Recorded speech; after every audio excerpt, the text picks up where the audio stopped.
For years, we've thought the Megalodon was just a big shark, which is scary enough. After all, it could have eaten a creature the size of a whale in just 5 bites. Estimates indicate that the largest shark that ever lived had been around 59 feet long, which is a reasonable size and explains a lot.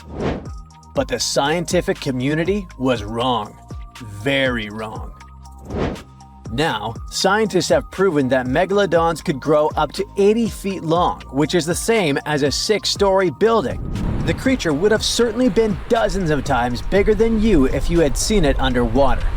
These giants ruled the ancient oceans between about 20 million and 3 million years ago. And even though it was a long time ago, they've left a lasting impression, becoming the protagonists of many movies. And scientists continue to search for answers about their life. Thanks to this, we still occasionally find their fossils. But the thing is, no one has ever found a complete skeleton. All we have are scattered vertebrae, a few scales, and, of course, those massive, razor-sharp teeth. The most complete piece we know of is a 36-foot section of a megalodon's spine. It was once part of the trunk of the animal's body. So, to assess just how big the megalodon was, experts compared its fossils to more than 150 species of sharks, both those that are alive and those that have gone extinct, to get the most realistic result possible. If the megalodon had had the proportions of a regular shark, it would have had a 6-foot head and a 12-foot tail. It would have also stretched 54 feet from nose to fin. But these measurements are way off the mark. The largest megalodon vertebra ever found is 9 inches in diameter, which makes it 3 inches larger than the largest vertebra of a typical shark. And if we follow these proportions, that megalodon was a whopping 80 feet long. To better understand how giant this is, just think of 2 school buses lined up end to end. For a long time, it was very common to think that the megalodon was just a giant great white shark. And it makes sense, right? I mean, both would have had large, terrifying, serrated teeth. But that was another completely wrong idea. Now, we know that megalodons were actually much more slender and aerodynamic than the modern great white shark. Their body shape was built to cut through the water with much less resistance, minimizing the effects of gravity in the sea, letting them glide effortlessly through the ocean. Now, if Megalodon wasn't just another great white shark, what other animal of the same species was it most similar to? Surprise! In fact, it had more in common with the modern lemon shark. This species has robust and powerful bodies, 2 large dorsal fins, and blunt snouts, which makes them really fast and agile hunters, like prehistoric predators. In other words, while thinking about the megalodon, you can imagine a giant, turbocharged lemon shark. This is the most modern comparison of the megalodon with another animal, unless scientists find a complete skeleton of the ancient shark. But it's not common to find complete shark skeletons. They're rare because they're actually made not of bone but of soft, coated cartilage, like the stuff in human noses and ears. Their teeth are the boniest part of their bodies, and it's the reason why we've found so many of them. Yet, a complete skeleton is like scattered puzzle pieces to us. There's no solid bone to hold these pieces together, so the whole thing is very vulnerable to falling apart. Still, it's actually possible for an entire shark skeleton to survive. In these cases, very specific natural phenomena have to come into play. The skeleton needs to get buried super fast in mud or sediment, free of any kind of scavengers and away from ocean currents. Otherwise, it simply disintegrates before it can fossilize. Interestingly, although the sea is the home of these animals, it is possible to find their skeletons on land too. Millions of years ago, a big portion of today's dry land was submerged, teeming with marine life. Then, in certain places, sedimentary minerals and specific biological conditions of the seabed allowed the fossilization of sharks in marine rocks. Today, those are desert rocks that ensure the preservation of shark fossils. But in any case, searching for a shark tooth in a desert is like looking for a needle in a haystack. But finding an entire fossilized skeleton embedded in a rock is like hitting the jackpot. Another unexpected discovery is that these prehistoric sharks were not born small and cute like regular baby sharks. A newborn Megalodon could reach almost 13 feet in length. That's more than twice the height of the average human. Imagine a shark the size of a boat from the moment it's born. Now, although we don't have all the information about the giant of the seas, it's a fact that it's one of the most famous animals in pop culture worldwide. Not only has it inspired several movies, but some people also insist that the Megalodon is still alive. Scientists say it's not. The Megalodon didn't survive the test of time, and it would be impossible for such a giant creature to dwell in the seas without us noticing it. First, it was a super predator. It hunted whales, dolphins, and other large marine animals. If the Meg was still around, its presence would completely change the balance in the oceans. It would have huge impacts on marine ecosystems, regulating populations and influencing the size and behavior of the ancient shark's prey. A good example is whales. They wouldn't have grown so big if the Meg still hunted in the oceans. This only happened because there was no super predator in the way. If the giant shark was still in our oceans, species like the blue whale would be tiny, as they would need to develop and adapt to be able to escape constant attacks. The lives of the workers of the sea would also be completely different. Fishers would have to avoid certain areas, ships would change routes, and even maritime tourism would be risky. Going for a swim and coming across a shark over 65 feet long? Not worth the risk. Plus, if the Megalodon was still out there, we would have some proof. Commercial fishing catches millions of sharks every year, and a monster of this size would not go unnoticed. Not to mention that with all of today's technology such as drones, satellites, and submarines at our disposal, someone would have already recorded an encounter with this living legend. By the way, most sharks, like most fish, are cold-blooded. But the reality for Megalodon was different. This giant was able to keep its body warmer than the surrounding ocean. This gave it an advantage over other sea creatures, allowing it to remain fast and active even in colder waters. It was a survival advantage that other animals of its kind did not acquire during their evolution. One of the most famous theories is that the Meg lives in the Mariana Trench, but scientists are sure that it doesn't make any sense. This region is poor in food and has many tiny creatures, which would not be nearly enough to sustain a large predator. In addition, there's a lot of research studying countless sharks that live in the ocean depths, and none of them come close to the size of the Megalodon. So, does the Megalodon still exist? Definitely not, but that doesn't mean it isn't any less mysterious and fascinating. So imagine stumbling upon a creature so huge it could dwarf even the largest known marine animals today. Scientists discovered the fossils of this beast on England's coast and believe it once ruled the waves. The new species was named Ichthyotitan severnensis, but thankfully for me, scientists nicknamed it the Little Stock Monster. Its estimated lengths range from 72 to 85 feet long, almost as big as a blue whale. Megalodon can't even compare to this. It was only about 60 feet long. And what's crazy is that this fossil we found wasn't even an adult, so who knows what their actual size was. The first piece of the Little Stock Monster was discovered in 2016 in the Westbury Formation. Researchers found a 3-foot-long jaw part that belonged to an unknown species. For years, this single fragment had been driving them crazy because they had no idea what that animal was. Then, in 2020, a miracle happened, of sorts. A father with his 11-year-old daughter found the second piece of fossil on a beach. This discovery led to more findings. Finally, in 2022, the last piece of the literal jaw puzzle was found, buried along the Somerset coast.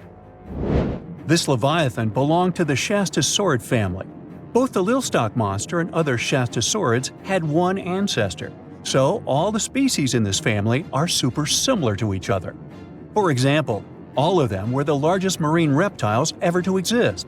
Although our Lilstock monster is much larger, most Shastasaurids could grow up to only 69 feet long, and it's possible that the Lilstock monster, when fully grown, would reach up to 100 feet or even more. Both of their bodies were just perfect for cruising the ancient seas. These marine titans were elegant and slender, with an elongated snout. Other marine animals at the time were smaller and looked more like dolphins. Shastasaurids had long paddle-like limbs adapted for efficient swimming. Their skulls show large eye sockets, which means they had excellent vision. If you were in the ocean, no matter what time it was or where you were hiding, they could spot you. They were also incredibly fast and could dive to great depths. Of course, all these things made them the most terrifying predators. They ate pretty much everything, including fish and squid, and you if you were there. They probably captured their prey like whales, opened their huge mouths, and literally sucked the fish in. What made the Lilstock monster especially scary is that it wins in the jaw competition. For other Shastasaurids, their jaws were a bit weaker, so they hunted smaller fish, kind of like today's orcas. They required vast amounts of food. This shows us that the Earth's Triassic oceans had rich, productive food webs. But the Lilstock monster has this unique feature. It could open its jaw almost 90 degrees upwards.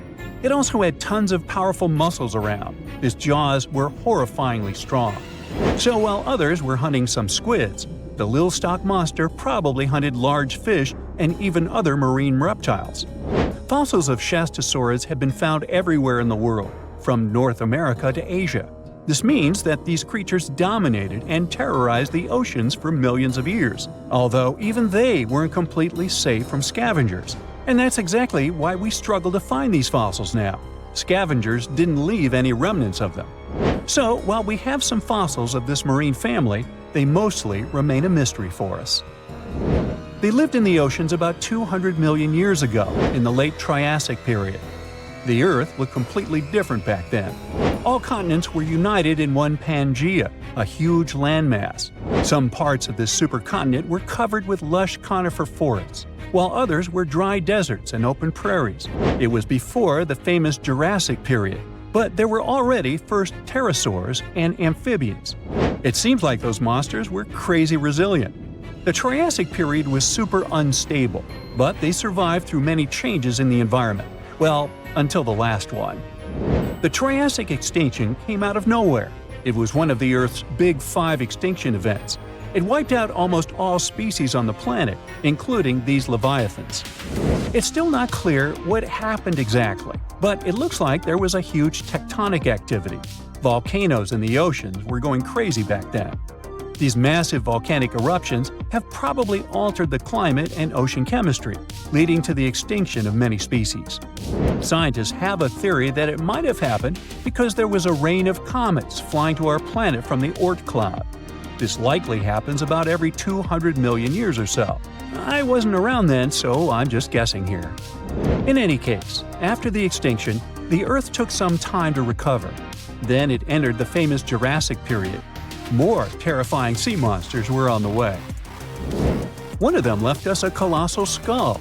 This fossil is 150 million years old, and it also belonged to a sea beast from Jurassic times. They called it the Sea Rex. The name is very fitting. This monster could have broken a car in half with one bite. It was also discovered accidentally. A fossil enthusiast was walking along the Jurassic coast. This place is famous for having tons of ancient fossils, all because of the erosion in stormy weather. Typically, people find small spiral fossils here. However, this time, he discovered a giant sea monster fossil. Excited, he contacted scientists. They arrived at the spot right away and then had to carefully climb down a cliff to search for the rest of the skull. This fragment alone is 6.5 feet long. Turns out it's a newly discovered species of pliosaurs, giant predators of the ancient seas. Pliosaurs were among the largest marine predators ever. Some of them grew up to 40 feet long. They used their huge teeth to snatch and devour prey, including other reptiles. Well, at least those creatures are far gone. But what about the horrors that still live in our oceans? Recently, biologists discovered the world's longest animal, the one that's still alive to this day. They found it off Australia's coast, on the Gascoyne coast, a very mysterious and unexplored place. There, underwater vehicles stumbled upon a frightening 150-foot-long siphonophore. That's twice as long as many blue whales and 3 times as long as a humpback whale. Doesn't it kind of look like one of those toy string worms? But this creature isn't friendly at all. It's a string-like deep-sea predator. What's even more scary is that this isn't actually one creature. It's a colony of small clones working together as one. Basically, collective consciousness. Ooh, Borg. Together, they stretch out like a single long string in the water. This creature might be the longest siphonophore ever found, and it was discovered at a depth of around 2,000 feet. Siphonophores, similar to jellyfish, capture their prey by dangling stinging tentacles in the water. When their tentacles touch small crustaceans and fish, they get paralyzed, and then they're reeled up to the colony's body. Expeditions to Western Australia's underwater canyons were definitely worth it. Together with that siphonophore, scientists have discovered up to 30 potential new marine species. Among them were a new octopus or squid, a long-tailed sea cucumber, glass sponges, and giant hyroids, colonies of animals resembling upside-down jellyfish. None of them have been seen before in Australia. But most of them weren't as scary as the one that was recently discovered in the Gulf of Mexico. This creature is straight out of a sci-fi thriller, a 26-foot-long mangapinna squid or bigfin squid. It was discovered near an offshore oil rig at a depth of more than 7,800 feet. It has incredibly long elastic tentacles, which can be 15 to 20 times longer than its body. It holds them at right angles to its body, making it look even creepier, almost as if it has elbows. And yes, it's another deep-sea predator. These 10 tentacles probably help the squid trap their prey and drag it onto the seafloor. We barely know anything about this extraterrestrial-looking creature because they're very hard to find and study. And if you think their tentacles are awful, just check out these creatures with 20 arms. This thing looks like a facehugger. This new species is lurking in the frozen depths of Antarctica. Experts were searching for cryptic sea animals known as Promachocrinus, or Antarctic feather stars. They're kind of similar to starfish and sea cucumbers, but have an otherworldly appearance and can live up to 6,500 feet below the surface. It's called the Antarctic strawberry feather star. Despite its pretty name, its appearance is anything but cute. It has a bizarre strawberry-like body from which 20 spindly arms branch off. Its coloring ranges from purple to dark reddish, and the arms all have different lengths and thickness. Who knows how many more of such scary creatures we'll discover in the future? Want to high-five a sea creature? Well, put your hand up for the Tasmanian red handfish. This fish doesn't swim like a fish. It walks. It uses its flipper-like hands to stroll around on the ocean floor. These bottom walkers are disturbed by swimmers and boats a lot. Some people even want to take them home as pets. I think it's better to just give them a wave and swim on by. The vampire squid. Its species name is Vampiroteuthis infernalis, which translates to vampire squid from hell. Oh yes, this vampire squid means to terrify everyone with its name, its dark red color, its spikes at the bottom, and the scary fact that it can basically turn itself inside out. The vampire squid loves putting on a good show, but it's as harmless as a kitten is to humans. It's as if Dracula scared the pants off you, but he didn't have blood-sucking fangs. The vampire squid feeds on food particles from plants and animal matter floating near the ocean's surface. Since they're not predators, they need good defensive strategies, and their vampiric look is designed to ward off large creatures who want to eat them. Turning themselves inside out is a defensive mechanism since the spiky areas in the inner skin are more intimidating. They also shoot out a substance that does not have color, but is packed with bioluminescent particles to distract predators. The vaquita. Going out on a boat off the coast of Mexico sounds like the perfect vacation. The sun, the blue water, the most endangered sea creature. Wait, what? The vaquita isn't dangerous, but don't expect it to stick around to say hello or sign any autographs. It's incredibly shy. This little cow, that's what it means in Spanish, is one tiny sea mammal. With those black markings around its eyes, it looks more like a sea panda to me. Seeing one should make you feel very special. They're on the brink of extinction, mostly because they got caught by accident in fishing nets. It's estimated that there's only 10 left in the wild. The blue dragon. This little creature looks like something out of a kid's fantasy movie. It's called the blue glaucus, casually referred to as the blue dragon or blue angel. It can be found in many places, the Atlantic, Pacific, and Indian Oceans. It's kind of a mollusk and it only grows to be about an inch long. What you think is the back is actually the mollusk's bright underbelly. It regularly floats on its back so that its blue colors help it camouflage with the water's waves. The blue dragon isn't just pretty, it's also smart. It usually feasts on Portuguese man-o'-wars, also known as Physalia physalis. The blue dragon stores their stinging cells for later use, in essence, stealing their defensive mechanisms. When the blue dragon is threatened, it releases those stinging cells it stored, directing them at an enemy to sting them with more power than the Portuguese man-o'-war would have been capable of. As they can store a huge amount of stinging cells, they can be a threat to humans. So, if you find one, don't pick it up. It's best to admire it from a distance. The barrel-eye fish. If you ever wanted to have Superman's X-ray vision, looking at the barrel-eye fish will make you feel like you gained that superpower at some point in your life without even realizing it. The barrel eye has a transparent head, so you can see how their eyes and brain look inside. This magnificent creature lives in the deep sea. This is the lowest level of the ocean, where strange creatures roam in near-freezing temperatures and constant darkness. They're exposed to water's pressure that's almost 1,000 times that of the surface. If the idea of the deep sea sends a shiver down your spine, stay tuned to learn about another of its creatures later on. The barrel-eye fish can be found in the Atlantic, Pacific, and Indian Oceans. You might be wondering, why oh why would a fish have a see-through head? And that would be a fair question. Since the species was discovered in 1939, it was believed that the fish's eyes were set to see straight ahead and couldn't move. So it was assumed that they had tunnel vision. Scientists Bruce Robinson and Kim Reisenbichler from the Monterey Bay Aquarium Research Institute recently discovered that the fish can move its eyes vertically to see through the top of its translucent head, thus noticing if there are predators or prey nearby. The transparent head also allows more light to enter so they can detect prey better. It's believed that the barrel-eye fish eats jellyfish and small fish species. If you dive in the ocean at night, you might be lucky enough to see how orange ball corallimorph blooms in the dark. But make sure to be quick because as soon as you turn on your flashlight to take a good look, it will retract its tubes back into itself. The Megalodon. The whale shark isn't the biggest shark known to humans. If the entire shark species were a kingdom, the prehistoric Megalodon would be the ruler of the sea. Megalodon roamed the ocean a long time ago. About 15.9 to 2.6 million years back between the early Miocene and late Pliocene eras. While they've long been extinct, people are still amazed to learn about these gigantic sea beasts.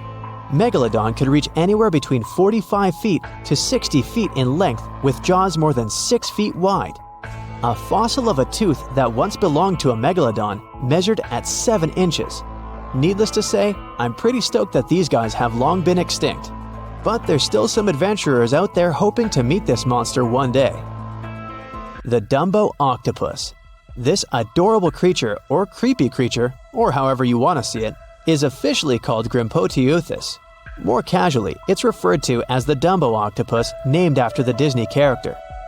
Though Dumbo, the elephant, not the octopus, was teased for his big ears, it's highly unlikely that this adorable octopus gets teased by its water neighbors.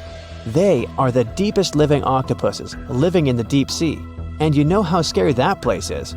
They're only about 8 inches tall and spend their days hovering just above the seafloor eating snails, worms, and other food they find in the current or near ocean vents. There are nearly 17 species of Dumbo octopus, and they all have differences in height, color, and body parts. If you can't get enough strange animals, you'll be glad to learn that the deep sea has barely been explored by humans. So, keep an eye out. There are bound to be more fascinating animals discovered in the deep in the future. The sea angel. These creatures might look and sound pretty cute, but their diet is far from sunshine and lollipops. Their favorite food are sea butterflies. They lay mucus traps for them and wait in ambush. The squat anemone shrimp. This shrimp is tiny, only 0.5 inches. It's also known as a dancer shrimp because of its peculiar behavior. When agitated, it raises its bottom above its head and does a little dance. Divers also say it readily jumps on their hands and cleans them. The coconut crab. This guy may look pretty creepy, especially when the sun goes down. Mature coconut crabs are around 3 feet in length. Their preferred foods are coconuts, but they can also hunt down lizards and even large birds. The slender snipe eel. Slender snipe eel is a slim and long creature that's still a mystery for marine scientists. It's 4 feet long and it has at least 750 bones in its spine, which is much more than any other animal in the world. The sea pen. Sea pen is 7 feet long and it has a lot of varieties, but most of them look indeed like a pen or a quill. The similarity is even more striking when the animal has a water-filled bulb that anchors it to the floor. The Persian carpet flatworm. This creature looks indeed like a carpet, despite being very small by comparison. It's only 4 inches long, able to become both male and female. It doesn't really mate with other flatworms. Rather, it fights them for the right to bear posterity. The flamingo-tongued sea snails. Tourists love these extraordinary snails for their pretty colors, thinking it's a shell, but in fact, the shell is quite dull and hidden underneath colorful soft tissues. They eat softer, toxic parts of corals and store their toxins to protect themselves. Most of the ocean is still shrouded in mystery, whether we're talking about dark corners or creatures that are hiding in the depths. But sometimes, it gives us a peek into scary things it hides in its cold, dark depths. Like when you hear on the news that there are some deep-sea creatures washed ashore after a powerful storm once again. Some just look weird, while others are real monsters that live at depths of more than 3,300 feet. The coldest and deepest parts of the ocean have created one specific phenomenon called gigantism. So, sea spiders, squids, worms, and many other animals, mostly invertebrates, or creatures without backbones, they're all way bigger and scarier than the versions we see in the more shallow areas. In the Pacific depths, you can see a sea sponge as large as a minivan. Or what about the colossal squid that lives in subantarctic waters and is nearly 14 times longer than the arrow squid, a type that mostly lives in New Zealand? Researchers found many of these underwater monsters in the abyssal zone of the ocean. Back in 2021, the researchers showed images of the giant phantom jelly. It was at a depth of 3,200 feet. Its tentacles were 33 feet long. Wow, I wouldn't like to face that one on the beach. It probably eats only small fish and plankton, but it can swim to depths of more than 21,900 feet. And down there, this giant jelly doesn't have enough food. How does it survive then? Scientists haven't figured it out yet. And there are even more questions related to the giant squid, the biggest one ever found. This monster is 43 feet long, with a weight of nearly a ton. Imagine if those tentacles would grab your car, or something like that. They would smash it like it was a toy. There's no light in the abyssal zone. Sun rays just can't penetrate that deep. So there's no algae or underwater plants there. Local animals mostly eat snow. Marine snow is not like the regular one you build a snowman with. It consists of any small flakes or remains that fall from the surface of the ocean. Maybe even some leftovers that animals up there couldn't eat. So it's not much. But apparently, It's enough for very large creatures that hide deep down there, like giant squids. Squids that generally live at such depths don't bother going after their prey. They just wait until the poor animal swims right up to their long tentacles and falls into a trap. It may not be the best method ever, because not many animals will even swim into these dark, cold parts, but it's the method that saves energy. A giant squid eats only 1 ounce of fish daily, which is approximately 45 calories. That's nearly 50 times fewer calories than an average person should eat per day. So when a squid gets 1 fish, it saves it for a couple of days. I hope giant squids won't get the idea to go to the surface and look for food when there's not enough of it in the abyssal zone. And I hope even more that giant Greenland sharks won't get that same idea. You can find them at depths of up to 7,200 feet. They're twice as slow as we usually walk. They swim at a speed of 1.12 feet per second. Their slowness is part of the energy-saving mechanism that creatures down there need to survive. But they can speed up in the form of short bursts when they need to catch prey. But they kinda change their diet from predator to scavenger, considering their environment. There will be more leftovers falling from the surface than animals to go after. Greenland sharks grow just 0.4 inches per year, and they're mostly 20 feet long, which means they live for a very long time, sometimes up to 400 years. They also have a slow metabolism, and that's one of the main factors for their long life, too. Greenland sharks like to spend their time in cold waters. They're adapted to that, since their tissues have specific chemical compounds that prevent the forming of ice crystals all over their body. That means they have some sort of natural antifreeze. So what makes them so big? Scientists are still not sure, but some theories try to explain it. There's this thing called Kleiber's rule that says bigger animals tend to be more efficient. Just take a small fish and compare it to a whale with a mass hundreds of times bigger. The whale has a greater metabolism. It conserves energy more efficiently and loses less of it to the surroundings through heat. Moving on, bigger animals can ingest bigger prey. They're more likely to go through tough issues in their environment or defend themselves from predators going after them. Also, the body gets bigger when temperatures are lower. The Greenland shark is a perfect example. So are giant sea spiders. Sea spiders are generally common, and you find some very small ones at 0.04 inches. But in deeper parts of the Antarctic, they become 3-foot-long giants. They grow so big because the cold water has more oxygen. That way, more of it diffuses into the animal's body, and that allows it to grow bigger. Yeah, both as a creature and a nightmare. And how about this giant tube worm? Researchers found it accidentally while they were exploring the mysteries of the Pacific Ocean floor. They stumbled upon unusual hydrothermal vents. Volcanic heat is a thing that gets them going. As water seeps down through faults or cracks in the rock, these vents change their direction. When the water gets out of the vent, it's rich in different minerals and chemicals. Most animals wouldn't survive being around this toxic soup of chemicals, but not these tube worms. They came as a true surprise, because not only are they not bothered by these toxic vents and the almost boiling temperature of the water, but they developed entire ecosystems there. They're unique because they don't need sunlight to survive. Instead, small bacteria are their main source of energy. That bacteria gets their energy directly from these toxic chemicals. So it's not photosynthesis, but a process called chemosynthesis. And these tube worms don't have mouths.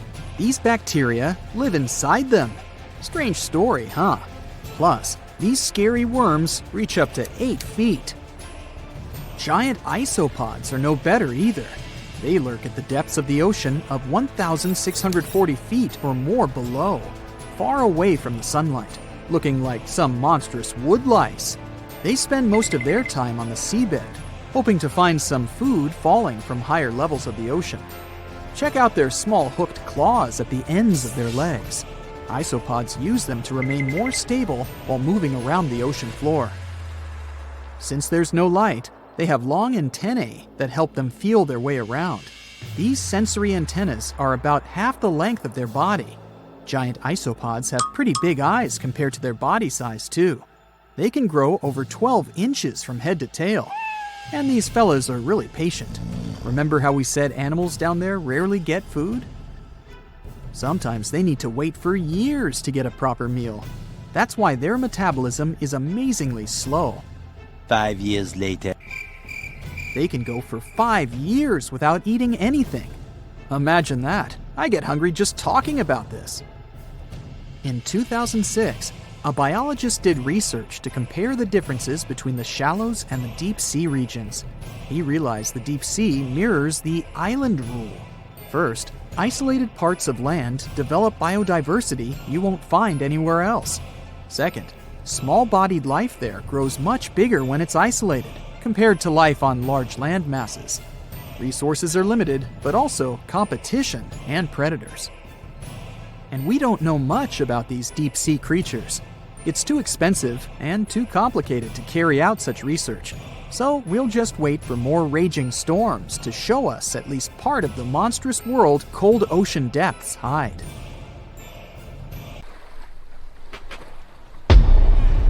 Many terrifying animals live deep beyond the waves, like this vampire squid living 3,000 feet below the surface in almost complete darkness. This animal has a cloak, like a vampire's. That's why it's called the vampire squid. Deep down at the bottom, it can't use ink to defend itself. So this animal has developed an unusual tactic. It glows slightly to scare away predators. If this tactic fails, the vampire squid can turn its body inside out, revealing tiny spikes. When you translate its scientific name, Vampiroteuthis infernalis, it literally means vampire squid from the nether. Despite its terrifying looks, it's a harmless ocean animal. This previous creature was not from space, but this object definitely is. Before Elon Musk found a way to reuse rockets, NASA would simply drop old ones after launching astronauts into space, most of the time in the ocean or deserts. In 2012, Jeff Bezos launched a mission to find the Apollo 11 rocket. They found it by using sonar, but it was in terrible condition. It was sitting on the bottom of the ocean, not far from the predicted site. They were able to rescue the engine and reconstruct 2 of them. The most famous lost city is Atlantis, but sadly, we still haven't discovered it. However, Heraklion was also just a myth until one British pilot saw something that looked like a city while flying over the Mediterranean Sea. He reported it, and 60 years later, a group of divers went there. They were shocked when they found an entire city underwater. It was loaded with artifacts that could tell us a lot about the history of the place. Now it's one of the best underwater archaeological sites in the world. It's believed that the rising sea caused the whole city to go underwater. The Titanic sank in 1912. The wreck was claimed to be officially discovered 74 years later. In reality, though, a fisherman found the Titanic 8 years earlier while fishing in the Atlantic Ocean. He was pulling out his net when he spotted a head stuck in it. Luckily, it was just a doll's head. Years later, after the fisher had passed away, his son sold the doll to a doll collector. She did a lot of digging and research on every person who had a porcelain toy on the Titanic. She found the owner of the doll. Ava Hart was on the Titanic and had a doll with her. Ava survived the catastrophe by a miracle, but her toy didn't. Hart even wrote about the doll in her journal, and every detail matched the toy found by the fisherman. The tripod fish lives deep in the abyssal zone, around 20,000 feet below the surface. It's adapted to such immense depths and uses its tripod fins to stay still on the bottom. This creature doesn't have big eyes, but even if it did, these eyes would be useless in the darkness. Instead, the tripod fish uses its fins like antennas to detect any movement in the water. This creature doesn't have much luck when it comes to its love life, so it had to develop unique tactics to reproduce. one fish can be both male and female. The next bizarre creature is the lizardfish. It has tons of razor-sharp teeth, a huge mouth, and really big eyes, which it uses for hunting.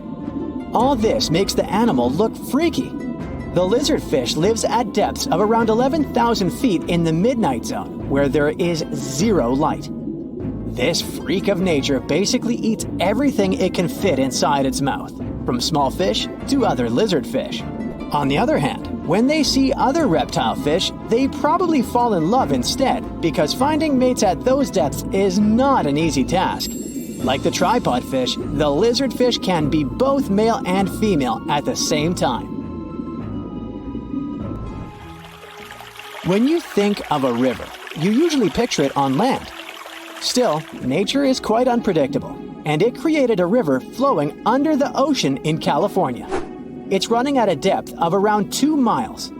This river has everything that an ordinary river has: sunken logs, trees, and rocks. And despite its uniqueness, it's not the only one in the world. There are also others in the Amazon and Greenland. A terrifying creature was discovered near Angola's coast by a remote operating vehicle. It looks like it doesn't have a head or a body. It was sitting at a depth of around 4,350 feet below the surface. After doing research, scientists concluded it wasn't anything from a sci-fi movie, it was just a cluster of siphonophores stuck together. In 2015, some random guy was diving in Caesarea, and something shiny caught his eye. He reached out, grabbed it, and realized it was a gold coin. After that, he examined the bottom and found out that there were many more. He reported the incident to the local authorities, and they concluded that he had found Arabic treasure. The coins were made of solid 24-karat gold and were a few thousand years old, but due to the perfect salinity and temperature, they looked brand new. The coins belonged to a ship carrying cargo. It was caught up in a storm and unfortunately sank. One of the weirdest things ever discovered was found in the Baltic Sea. It's an anomaly that looks as if it was created by a different civilization. It was discovered by Swedish researchers, and they basically had no idea what it was. They had to ask tons of other scientists for their opinions. When you look at this formation from above, it's 200 feet long and looks exactly like a fallen spaceship. It's hard to believe that it's a natural formation. But, spoiler alert, it's totally made by nature because the Baltic Sea has gone through many erosions throughout history. Most likely, the bizarre formation is the result of these processes. A group of divers in Madagascar were shocked when they found this 7-foot monstrosity of a knife on the seafloor. The speculation started immediately, and many said that the knife was from some giants that had fought megalodons and lived on Earth thousands and thousands of years ago. That could make a nice story, but the knife is most likely a movie prop that was lost at sea. One of the ocean's most bizarre animals is the frilled shark. It's believed that this fish is the reason for all those sea serpent stories that sea explorers of the past wrote about. These animals live pretty deep in the ocean, but sometimes they can be seen in shallow waters. It's super rare, but possible. The frilled shark has a big mouth sporting around 300 teeth. It also has a long body that looks like a lizard's, and it is truly a unique species of shark. Its prey can be half of its size because this shark's stomach is like that of a snake, and it can swallow huge fish or crustaceans. Spotting a few worms in your garden is no big deal, but after seeing a 26-foot-long one in the ocean, you will make your wetsuit a little wetter. This worm is super rare, and it's completely harmless to humans. It's actually not a giant worm. It's a cluster of zooids that are stuck together in a worm-shaped formation. They usually only eat plankton, bacteria, and other tiny things that can be found in the ocean. Probably the scariest thing in the ocean that is 100% real is the magna pinna, which can be found at crazy depths of 20,000 feet below the surface. This monster looks like an underwater Slender Man, but it's just a squid with really long tentacles that can reach a terrifying size of 8 feet. This guy has only been seen a few times, and basically, we don't know much about this creature so far. It looks like a prehistoric creature that came from the time of dinosaurs. This scary beast is called the basking shark. It can grow up to 39 feet. People have only reported 3 of them in the past 160 years. The last sighting was in 2015, and before that, about 80 years ago. These sharks sometimes rise to the surface to filter out small animals, such as shrimps and other small crustaceans, when they want to have a nice, tasty seafood dinner. But when there isn't enough grub at the surface, they go down to the depths of almost 3,300 feet, where they tend to stay for months, which is something researchers discovered using satellite tags. Tag, you're it! Now, basking sharks like to spend their time in more temperate waters, but they can migrate long distances. They live across the globe, but in warm tropical or subtropical areas, they won't go near the surface because they're not fans of high temperatures. The lion's mane jellyfish is not that rare, but it's fascinating how large it is. It's the biggest among jellyfish species and the longest animal. Its total length can reach 120 feet. That's approximately 23 feet more than the longest blue whale scientists know about. The jellyfish has around 70 to 150 tentacles, and they all contain huge amounts of neurotoxins that can seriously harm you if you come in contact with the animal. But people don't usually come across this type of jellyfish because it rarely lives near the coast, preferring the open ocean. Generally, you can find the lion's mane jellyfish no deeper than 65 feet below the surface, where it dines on small fishes, zooplankton, and some other types of jellyfish. It uses its tentacles to catch its value meal. Hey, you want fries with that? The giant phantom jelly comes out of the darkness and depths of the ocean's midnight zone. Its sun hat-shaped bell reaches over 3 feet across. This bell trails 4 ribbon-like mouth arms that can be up to 33 feet long. This quite rare creature uses its mouth arms to catch unfortunate animals swimming around and not knowing what's coming for them. Giant phantom jelly propels itself through the water with periodic pulses coming from its orange head. It glows faintly and mysteriously in the pitch-black depths. It lives across the globe in all the oceans except for the Arctic. I'm guessing it's too cold. Because of its odd shape, people often call the oarfish the dragonfish or sea serpent. It's about 26 feet long, which makes it the longest bony fish we know about, and lives at depths of 3,300 feet. Oarfish spend most of their time in the deep, dark parts of the open ocean in tropical and subtropical areas. They almost never come to the surface, unless, invited. It's a ribbon-shaped and shiny silver creature with a long red dorsal fin and red oar-like pelvic fins. Its body has no scales and is very thin. The fish can grow to a length of about 30 feet and weigh 660 pounds. Oarfish have really big eyes that help them see better in their dark, scary surroundings. The frilled shark is definitely one of the gnarliest-looking marine animals out there. If you saw it somewhere, you'd probably think you went back to the age of dinosaurs. Yup, the frilled shark is a prehistoric creature because its roots go back 80 million years. This living fossil can grow to be 7 feet long. It got its name from its frilly gills. Even though frilled sharks have the shark part in their name, they swim similar to an eel in a distinctly serpentine way. Its mouth is terrifying. Similar to the maw of the great white shark, it has 300 trident-shaped teeth lined in 25 rows. Hey, come a little closer, huh? Researchers discovered this creature in the 19th century, but people rarely see it, and no wonder. It usually lives at depths of between 390 and 4,200 feet. Most of the time, the frilled shark feeds on squid, swallowing them whole. Its long jaws allowed the frilled shark to gape extra wide and swallow animals half as long as its entire body. Goblin sharks are very rare. Researchers have spotted fewer than 50 of them in more than 120 years. But maybe that's for the best. since we're talking about a pretty scary fella with a narrow snout and sharp teeth. It's also capable of thrusting its entire jaw outward when it wants to catch something. Sounds familiar. As it's lurking through the dark depths of the ocean, a goblin shark sees a small squid that looks quite yummy. The dangerous animal inches toward the squid. When the poor creature notices the predator, it tries to dart away, but it's too late. The shark has already thrust its jaw the whole 3 inches out of its mouth. This jaw is connected to the flaps of skin the shark can unfold. This helps a lot because the goblin shark is a sluggish animal, so it's pretty hard for it to chase its food. After finishing its lunch, the goblin shark puts its jaw back in its mouth and swims away as if nothing's happened. Goblin sharks mostly live at the bottom of the ocean. Like many other shark species, they prefer swimming alone. Here's a silver-colored creature with very rough skin. That's the ocean sunfish, with a total length of almost 11 feet.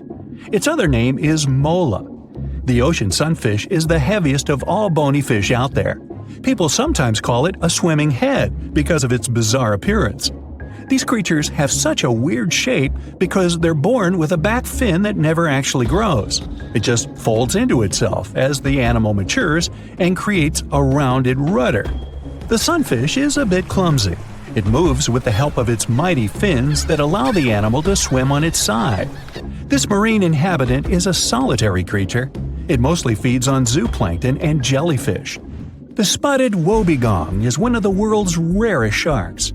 It grows to be more than 10 feet long. It may not look as terrifying as some of its shark relatives, but it's pretty good at catching unsuspecting animals swimming past, mostly during the night. The animal has a spiracle, which is why it can breathe while staying still at the bottom of the ocean. It's motionless most of the time, which is why you can barely notice it. Its flat body and large pelvic and pectoral fins blend in with the underwater terrain. That's why they're so good at hiding. This ability helps when these sharks want to protect themselves too. Wobbegong means carpet shark. They usually live close to the ocean floor in coral reefs, on sandy bottoms, and under piers. People have even spotted the shark in the water that is barely deep enough to cover its flattened body. Now, blobfish lack teeth and bones, so they can't actively hunt. Since they don't have much muscle mass, they can barely move around. Hey, I had a roommate like that once. They get their energy from animals they scoop up from the seafloor. They also know how to conserve this energy. That's how it usually goes with deep-sea creatures. They don't have as much food as those animals that swim closer to the surface. Instead, they have special body mechanisms that allow them to save energy for the times when they don't have much to eat. Pressure at the depths where the blobfish lives is 120 times as high as that at the surface. That's why the bizarre creature looks like a weird gelatinous mass only when you bring it up to the surface. The pressure here is not strong enough to keep its body together. Hey, breaking up is hard to do. The white margin stargazer could compete with the blobfish for the title of the ugliest animal in the sea, don't you think? Now, this animal has eyes on the top of its head, together with an upward-facing mouth which the creature uses to hide itself in the sand. That's where it spends most of its time, with only its eyes protruding from the sand. It chills this way until some small animal passes by. It can lunge at its target incredibly quickly, literally within milliseconds. This creates a vacuum in the water that pulls in a crab, fish, or some other small, unfortunate animal. Another tactic involves venom. This fish has a venomous spine in its shoulder blade that helps with catching other animals and defending itself against enemies. Even though it's not related to the electric eel, the white margin stargazer can generate an electric shock as powerful as 50 volts. Ow! It was one of the biggest creatures ever to roam the earth. It was longer than your average school bus and could easily weigh more than 10 elephants combined. But where did it live? How did it end up having this size? And most importantly, why is it extinct nowadays? Let's find out. The Megalodon was the largest predator ever known in our planet's history. In terms of its location, the Megalodon lived practically in all waters on our globe, except near the poles. The reason why there were no Megalodon teeth found in Antarctica is probably that the gigantic creature adapted to only warm tropical and subtropical waters. The younger ones liked to keep to the shores, while full-grown adults preferred coastal areas, but they could easily move into the open ocean as well. How do we know the Megalodon was so widely spread? We can only presume, based on the fact that they discovered the most northern fossils off the coast of Denmark and the most southern in New Zealand. The discussion of how the Megalodon got this size is still open in the scientific community. They recently found out that not all the specimens from this fascinating species reach the same huge size. This has to do with a little something called the Bergmann's Rule, which says that the temperature of the surrounding environment affects the animal's body size because they either need to conserve or shed heat. The megalodons that reach cooler waters probably needed more body weight to make sure they survived in low temperatures. On the contrary, those living in warmer waters had to be smaller to avoid burning up. But what did this enormous fish look like? Most modern depictions show the megalodon resembling an enormous great white shark. But well, it seems it may not necessarily be correct. The megalodon likely had a much shorter nose and a flatter jaw that looked almost squashed when compared with a great white shark. It also seems to have something in common with the modern blue shark: extra-long pectoral fins. They needed these to support their weight and size while navigating the planet's waters. Lastly, the lady megalodons, seem to have been about twice as large as the gentlemen. As for their offspring, even a small megalodon was enormous, at least 6.5 feet from nose to tail. How do we know that? Because specialists have stumbled upon megalodon nursery habitats in Panama, Maryland, the Canary Islands, and Florida. Even the piles of used diapers were enormous. Nah, not really. Surely the scariest aspect of the megalodon's looks was its mouth. I mean, think about it. Megalodon had whales for dinner, so it obviously needed to open its mouth wide enough. Scientists have estimated that its jaw would span a mind-boggling size, 9 by 11 feet wide. Just to paint you a better picture, that means it could have easily gulped down 2 adult people side by side. Wait, which 2 adults? Those impressive jaws also feature 276 teeth. Based on modern reconstructions of the force of its bite, it looks like it may have been one of the most, if not the most, powerful animals of prey ever to exist. For comparison, humans can have a bite force of around 1,300 newtons. Today, great white sharks have been estimated to be able to bite down with a force of over 18,000 newtons. The megalodon tops all the records, with an estimated power of bite up to 10 times greater than that. It could basically crush a car with very little effort. Its teeth were also pretty amazing. Similar to sharks, the megalodon was fast in replacing its broken or worn teeth. With 4 or 5 rows of teeth in its mouth, it basically acted like a conveyor belt, growing back damaged or missing teeth within about 48 hours. This means that an adult megalodon probably would have grown several thousand teeth throughout its lifetime. It was nice of them to do that, though, since it's probably one of the reasons why megalodon teeth are so common in fossil records, and we're able to study them properly. To maintain its impressive physique, the megalodon had to eat somewhere around 2,500 pounds of food per day. Can't wrap your head around that? Well, it was the equivalent of 1.25 cows per day to survive. It's like if you had to eat 3,300 cans of tuna every day. I've used the word megalodon a lot, but have I mentioned where it comes from? When translated from Greek, it means giant tooth. Ah, those clever Greeks. However, this giant shark's full scientific name is a bit more complicated: Carcharocles megalodon. But are these gigantic predators actually extinct? We tend to believe so, but let's be honest for a second. We've come to know more about the surface of Mars than the depths of our oceans. Like, we've only explored 15% of our oceans altogether. Who knows what may be lying out there in the deep? Maybe some ancient predators? The Mariana Trench is the deepest oceanic trench on Earth. The Challenger Deep, its deepest part, is so deep that you could dip the whole of Mount Everest in there and it would still be over a mile above the surface. That's deep. If a megalodon or two ever needed a place to crash, that would be a discreet enough location. However, the Mariana Trench is not a particularly comfy place to be in. Because it's cold and steeped in total darkness and all. The temperatures here are around 36 degrees Fahrenheit all year round. And to top it all off, the pressure is 1,000 times stronger than at sea level.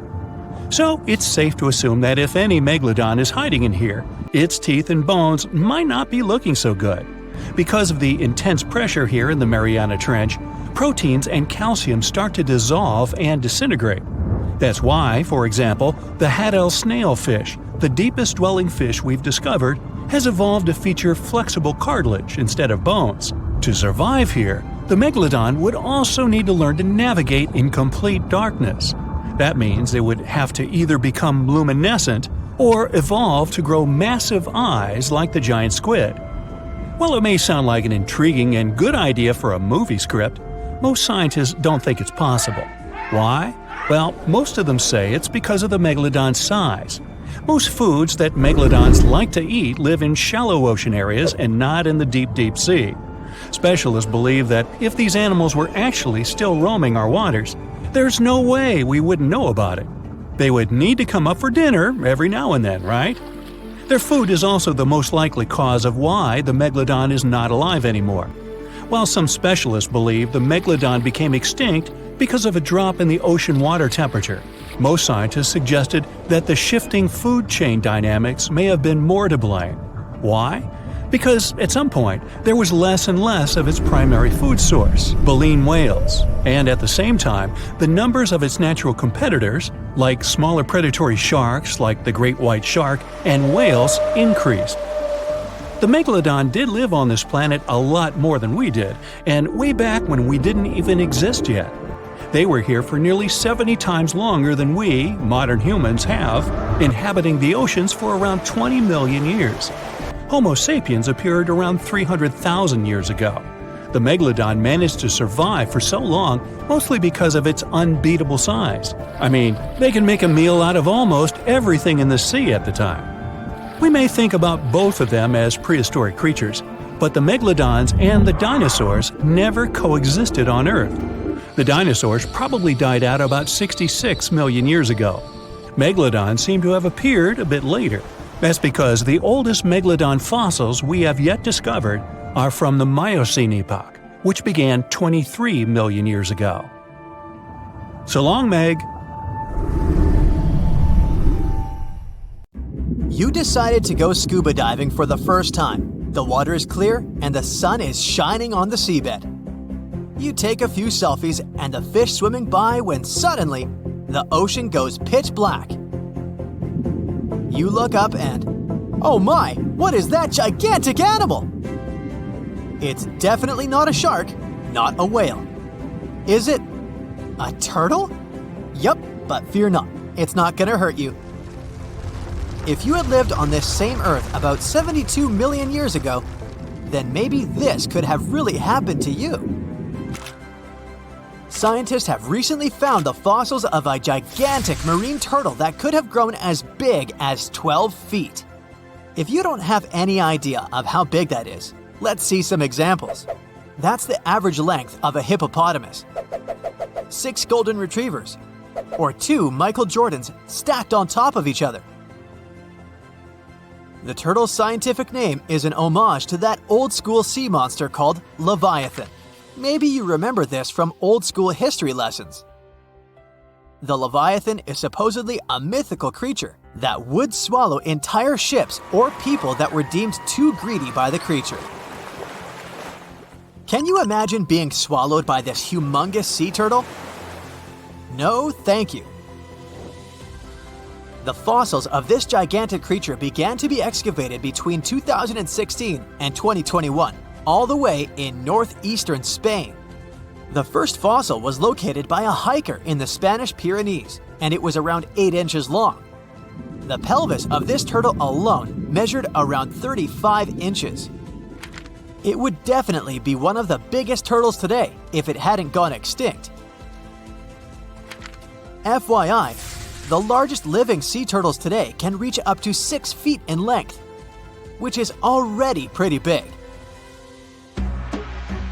Now, how about a gigantic prehistoric scorpion? I bet most people here are not huge fans of these creatures, especially since they're poisonous. which is why the thought of a 9-foot-long aquatic scorpion might be the stuff of nightmares. Let's just say that if they hadn't gone extinct some 400 million years ago, lakes and rivers would be much more dangerous places for humans today.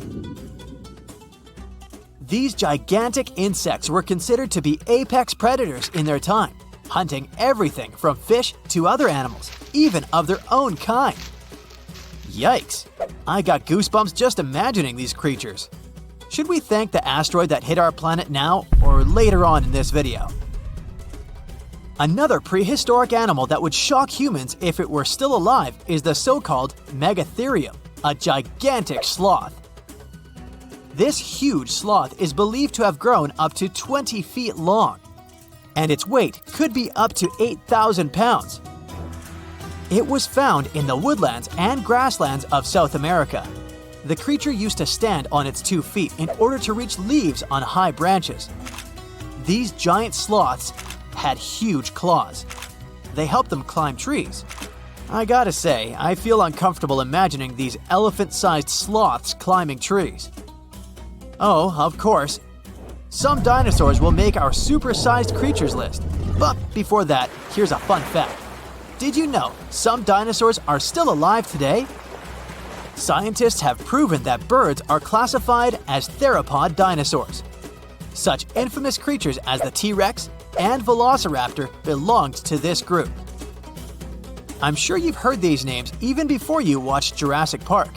The Velociraptor is that scary dino that breaks into the kitchen. Well, they evolved, gained some feathers, and turned into various species of birds we know today. That means that any bird from chickens to those little blue ones is a direct descendant of dinosaurs. Now, does the name Spinosaurus ring a bell? You can see this huge dinosaur in some museums today. Its fossils, I mean. The Spinosaurus was one of the biggest land predators to walk Earth. Actually, to walk its land and water, since scientists believe that this dino was semi-aquatic. It fed mostly on meat, which means humans would be its natural prey if it lived today. This meat-eating dino lived around 90 to 100 million years ago. It was about 60 feet long, 12 feet high, and weighed up to 22 tons. Its head was around the size of 8 bowling balls and was shaped like a crocodile's face. Basically, the Spinosaurus was a big African elephant with the face of a crocodile. Just kidding. But that would look funny though, wouldn't it? A much more attractive dino was this guy. It's considered to be the largest dinosaur that has ever lived on our planet.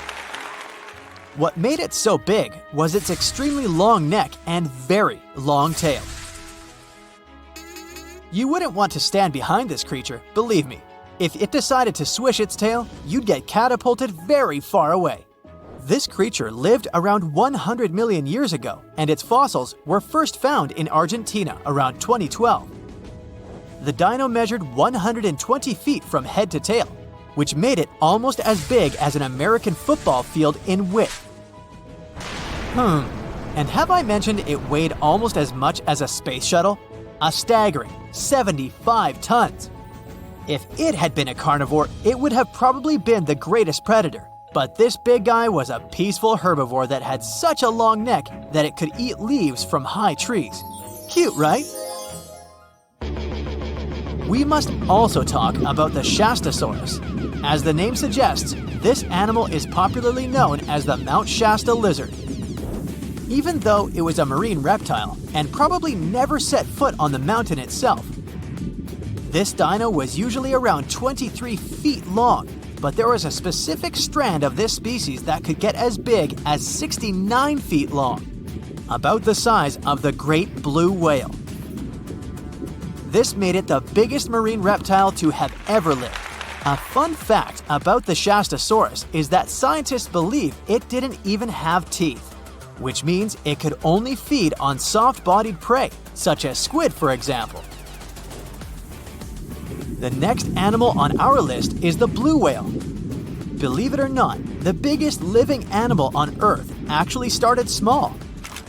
These days, the average mature blue whale can reach up to 100 feet in length and weigh up to 200 tons. That's more or less the weight of 40 elephants put together, or 30 Tyrannosaurus rexes, or 2,670 average-sized people. Blue whales have to eat up to 50 million calories per day to support that body. That's the equivalent of 30,000 Big Macs, just FYI. But blue whales weren't always this big. They actually evolved from a four-legged mammal that lived on Earth around 48 million years ago. Their ancestor was called Pakicetus, and it was only 6 feet long. Here's a fun fact. To be able to live in the water as one does today, the blue whale had to go through some intense adaptations. A blue whale can replace up to 80 to 90% of oxygen in its lungs each time it takes a breath. A human replaces only up to 15% for comparison. It allows these animals to dive for up to 1 hour at a time, down to a staggering depth of 330 feet. Elephants were bound to make the list. Elephants are currently the largest land animals on Earth. They can grow to be about 13 feet tall and weigh up to 7 tons. That's pretty small if we compare it to the other animals that once lived on Earth, right? But if we placed a 6-foot-tall human next to an elephant, we'll see it's not at all that small. African elephants are bigger than their close relatives, Asian elephants, and they have a similar lifespan to humans, up to 70 years. Pokemon might have made us collectively wish that salamanders were real-life dragons, although they're not. They can still be pretty cool, though. There's a giant species of salamander that is known to be the largest living amphibian. They can grow to be as long as a regular-sized human, reaching up to 6 feet. I bet that wouldn't be a pleasant underwater encounter. There's a creature somewhere deep in the ocean looking for prey that would make Dracula himself proud. It's been around since before even the dinosaurs walked the earth. It has no bones or jaw, but it doesn't stop this underwater vampire from hunting. The name of this eel-like parasite is the Pacific lamprey. The English monarch loved this fish so much that he defied doctors' orders to stop eating lamprey flesh. He got sick every time he'd have the original gooey fish. But the lack of bones and the fact that this lamprey tastes like slow-cooked beefsteak made the royal fall in love with the fish once and for all. The product of this love was a chill in his aged body, some heavy sweating, and some other scary symptoms, which eventually took his life and interrupted his 35-year reign. The lamprey is way better at surviving, as it lived through at least 4 mass extinctions. Its ancient ancestors evolved over 450 million years ago. There are around 40 living species of lampreys still thriving across the world. The Pacific lamprey is just one of them. These creatures have cartilage instead of bones, and a third eye, which is a special light-sensing organ on the top of their heads. Instead of a regular jaw, they have a sucker mouth surrounded by teeth. It's perfect for latching onto prey and sipping up body fluids like underwater vampires. Once they pick a victim, they suction it, making a seal that's almost impossible to break. Scientists believe the Pacific lampreys don't munch on flesh. Female lampreys lay up to 200,000 eggs in nests that stay in fresh water for 3 to 4 weeks. Once the larvae hatch, they burrow into sediment and stay under the sand for up to a decade. When they hit their teenage years, these miniature Draculas re-emerge and migrate from freshwater all the way to the Pacific Ocean. This journey isn't the easiest, and it takes some changes to its appearance and physiology to adapt to a huge change in salinity. After several years, they go back to freshwater to reproduce. Pacific lampreys can use chemical clues released by their larval migrating pals to find their way. They can travel hundreds of miles inland to find the perfect spot for spawning and rearing. It's not always the same place they spawned in. Many species of birds, mammals, and other fish can appreciate the fatty flesh of lamprey. This makes them some of the most valuable players in freshwater and marine ecosystems.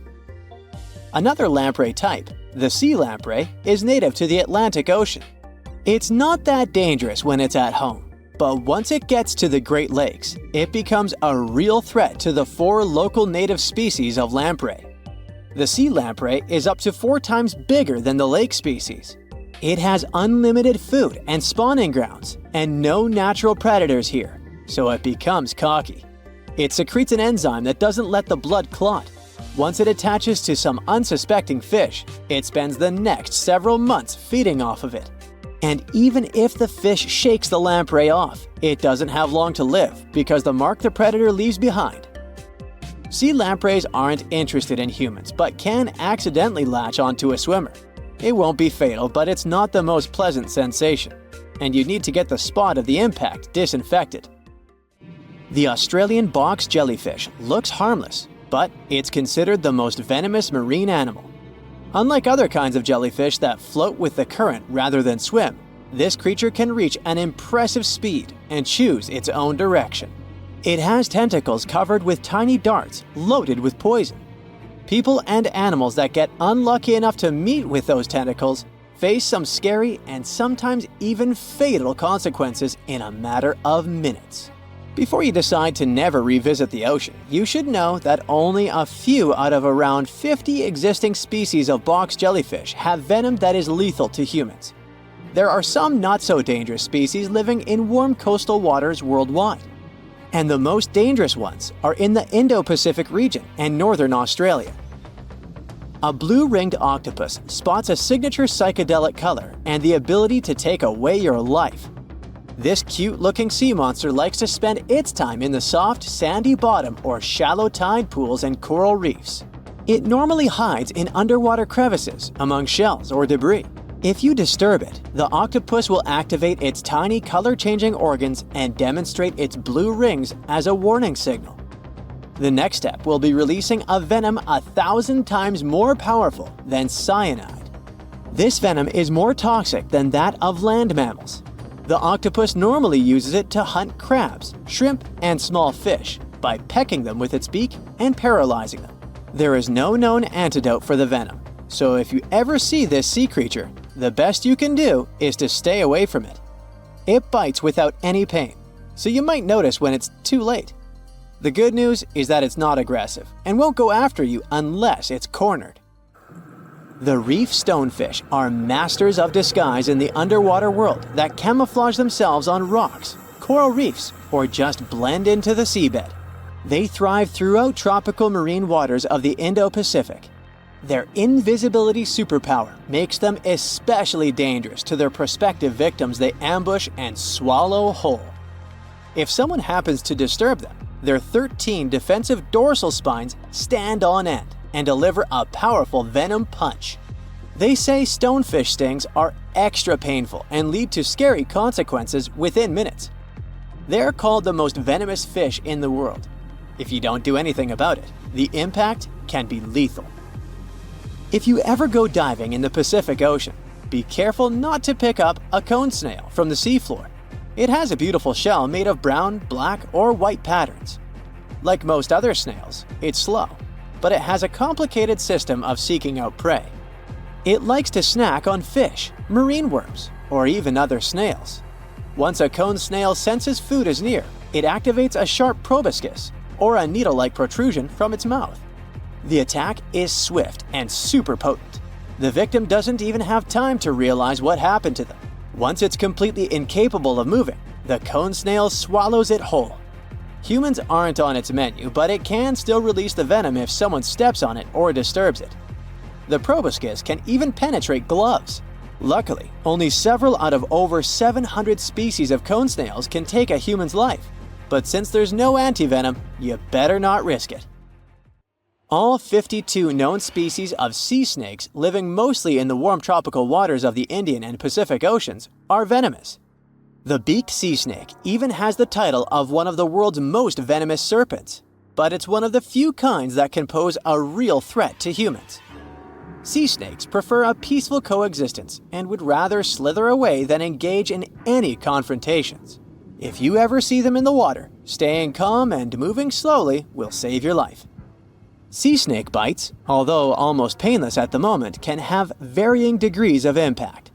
Some may only cause mild symptoms, while others can lead to severe outcomes. Most bite reports come from accidental encounters, like someone freeing them from nets or unsuspecting beachgoers stepping on them. Blue dragons rarely grow larger than the size of a grape. They like to swim belly up, so their brightest blues blend in with the ocean waters. And the silver front faces down and camouflages with the darker seabed. Blue dragons feed on another dangerous sea creature and store up their stinging cells. Their venom lives on even after the fish itself is no longer alive. That's why you should be extra careful and never pick up or step on them on the beach. Now imagine a creature with a body that is reminiscent of a cuttlefish, with eyes sticking out from stalks like a funky headband, fins on its tail, and a long skinny nose ending in a mouth full of teeth. Or maybe this thing could be a claw. Yep, the Tully monster is on the move. It's definitely one of those freaky creatures you wouldn't like to face while scuba diving somewhere. Luckily, it went extinct 300 million years ago. This unusual marine beast was discovered in the 1950s in Illinois, and scientists couldn't even agree what it really was. Some thought it was a vertebrate, which means a group of creatures with a spine, like us humans. But a team of researchers in Japan studied many fossils of the Tully monster, using advanced laser scanning technology to check them in detail in 3 dimensions. There's still a lot they don't know about the Tully monster, but they managed to realize it didn't have any spine at all. Now the next step was to see what type of invertebrate it was. Could it be vertebrate-like, such as a land sled? Or are we talking about something closer to snails and worms? They also discovered the creature had segmentation in the head area that extended from its body, and that's not something bony creatures have. Still, in recent years, some researchers had the idea the Tully beastie could be related to jawless fish, such as lampreys. These fellows belong to the most ancient group of vertebrates, and are not pleasant to see either. In the case of lampreys, we're not talking about extinct animals. They're still out there somewhere, wandering the ocean and scaring other animals, or you, if you see it in the northern and western parts of the Atlantic Ocean where they live.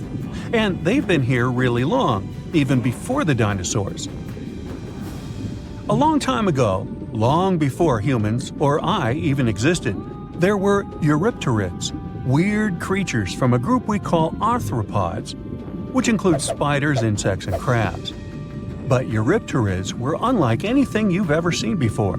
They had a body shape similar to horseshoe crabs, with many segments that made up their body. Instead of legs, they had special appendages at the front that acted like oars. Some even call them giant scorpions, but most eurypterids were actually quite small, except for this special one, which was truly enormous. It could grow to a staggering length of about 8 feet. Wow! The next time you see a crab scuttling along the beach or a spider swimming its web, remember, we're lucky we only got mild versions of their ancient relatives, which, by the way, disappeared hundreds of millions of years ago. Whew. Now, some eurypterids were pretty fierce and fast predators. They would swiftly swim after their prey, chasing them down in the water. Others were more like scavengers, living on the bottom and feeding on whatever they could find along the way. They had a taste for the leftovers, like some sort of cleanup crew of the ancient oceans. Eurypterids love to spend their time in brackish water environments. It's water with more salinity than fresh water, but still less than seawater. Now imagine you're just floating around and all of a sudden you see this guy. No, it's not some weird tiny spaceship, and you won't see it floating in space, even though that's where it would perfectly fit in, as some weird creature from another planet you'd see in sci-fi movies. You'd actually see it floating in the sea because we're talking about a really small animal with enormous eyes called Dilophosaurus. Each of its eye bulbs was about a quarter of its whole body length. That's what gives it that space look, like it might live on one of the oceans under the surface where we look for life, like Europa, one of Jupiter's moons, or Titan, Saturn's biggest moon. I could easily imagine creatures like Dilophosaurus giving us a warm welcome once we get to Mars, too. Dilophosaurus had great vision. It would keep a keen eye out for any movement in its surroundings. Once it noticed something, it would swiftly launch its spiky appendages forward. At first, these things looked like tools for fixing stuff, but Dilophosaurus actually used them to capture smaller arthropods. The unusual thing is that even though it had such great eyesight, Dilophosaurus still spent most of its time catching prey in brighter waters near the surface. And yet, scientists found its fossils in the rock layers that are more often associated with darker environments, where animals such as deep-sea crinoids and vampire squids reside today. It's confusing. But one of the explanations for this says it's possible these deep-sea creatures actually lived in shallower waters in the past and later ended up in the depths as the geography of our planet changed over time. No one knew what Dilophosaurus really was. It could belong to a group of arthropods, and it seems to me that's where most of the world's weirdest creatures are. Some believe it could be related to mantis shrimp, while others compare it to blind, worm-like crustaceans that live in dark underwater caves. And check out this enormous worm lurking beneath the sandy ocean floor, patiently waiting for its next meal to swim by. These ancient creatures were like stealthy predators, perfectly camouflaged in their sandy lairs. And now, 20 million years later, scientists have found the remains of their hidden hideaways. The burrow they discovered, shaped like the letter L, was found preserved in ancient sediment on the seafloor of Taiwan. It was around 7 feet long and only an inch wide. That's where the ancestors of modern bobbit worms lived. Bobbit worms have been around for a long time. They can grow to be a few inches to a whopping 10 feet long. A pretty weird creature dominated the skies at the end of the dinosaur age in North America. We know it as Quetzalcoatlus, and it soared above famous dinosaurs like Tyrannosaurus and Triceratops, showing them who the ultimate ruler of the skies was. Quetzalcoatlus belonged to a group of flying reptiles called pterosaurs. They were some of the biggest flying animals ever known to exist. When you think of Quetzalcoatlus, imagine an animal as tall as a giraffe. These incredible creatures had long necks, small bodies, long legs, and wings that were relatively short compared to their size. The biggest of its kind was really massive and held the title of being the largest flying creature of all time. They had long, pointed skulls, while some also had short crests at the back of their heads. And for a long time, researchers were confused about how these giant pterosaurs hunted for food. At first, some even believed that Quetzalcoatlus and its relatives were like giant vultures that scavenged the remains they would find around. They drew such a conclusion because Quetzalcoatlus fossils were found inland, away from the coast where other big pterosaurs were found, such as the crested pteranodon. Plus, many thought these fellas were skilled at skimming, which means lurking over freshwater systems and catching fish. But it appears these massive animals were actually predators with excellent hunting skills. The exact technique they used to catch their prey remains a mystery, though. Now here's another cool discovery, a specific fossil as the oldest evidence of muscle tissue ever found. This fossil belongs to a group of animals that includes modern creatures such as jellyfish, corals, and sea anemones. And it looks so cool and unique, right? It has bundles of fibers arranged in a four-fold symmetrical pattern, similar to what we see in Nedardians today. This arrangement is different from any other fossil from that period. Now this fossil may look weird, but it helps us understand the evolution of muscle tissue in animals. They, well, all of us actually, got new options for discovering different feeding strategies and generally new things to do thanks to muscles. And it's not like scientists usually get to study fossilized muscles. It's more that they learn about that based on how animals feed, reproduce, move, and do other things. So this cool fossil suggests animals may have had an earlier origin than we used to believe.